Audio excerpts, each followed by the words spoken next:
Good morning. I hope you had a nice weekend. I'm starting with a new resource this morning. It's a book called Simple Abundance, and it's written by Sarah Ban Breathnach. Around 25-ish years ago, when Johnny and I were moving into our first home with Jordan, it was rented, not owned, but it was a house, not an apartment. My mother gave me this book to inspire me in the new season of feathering my nest, as she so sweetly put it. And I loved the book back then, and through the years, I pulled it back out every now and then and read through the entries. She talks about a higher power and a spirit, but it's not actually a Christian devotional, but I've actually gained a lot from it throughout the years. So this week I was reading it. I picked it back up, and it's a little bit ironic to pick it back up at this stage because we are back in an apartment for the first time in a really long time.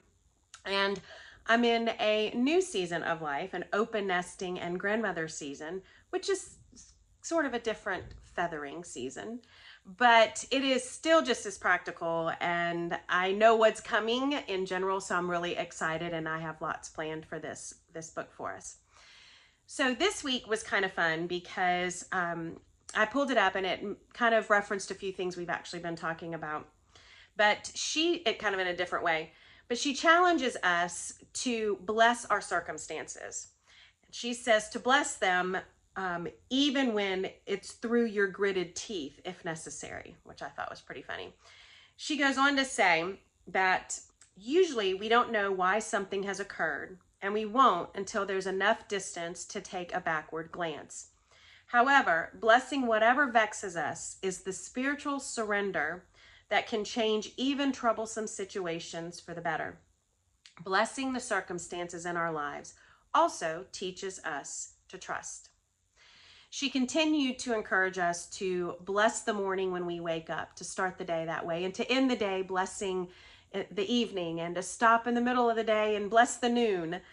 But she also talks about blessing the work that we do throughout the day, that wherever you are, to recognize that your work is a prayer for good.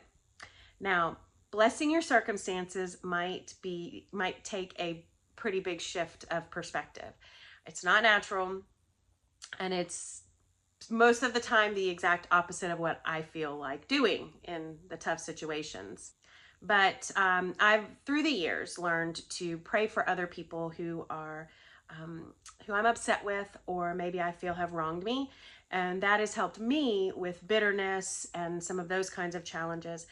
But to take it a step further and pray blessing for them and on those situations sometimes requires more than I feel like I have. But where I am weak, He is strong. We need to bring God into our day, throughout our day, not just start our day, not just seek first, but to carry Him with us throughout the day. Don't leave your faith at the door when you leave, or look to reignite that faith in the evening when you get back and you're going to bed. Of course, wake up in the morning and pray and start your day with God, and yes, end your day with God. But I'm really challenging us to take God with us throughout the day, and just throughout the day stop and acknowledge Him and acknowledge what He's doing and what He's asking us to do, and pray blessings over all the work that we are doing throughout the day. If we seek Him first and we engage in that faith throughout the day, then I'm confident He will give us the strength to bless others and to bless the work and to bless the circumstances that we have in our lives each day.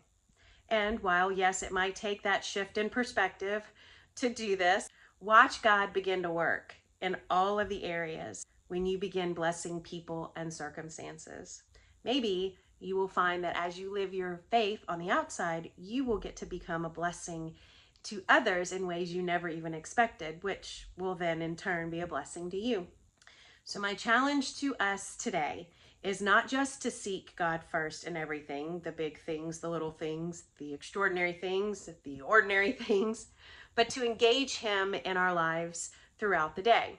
And I pray that wherever you are in your faith journey today, that you begin to surrender to Him and trust Him more.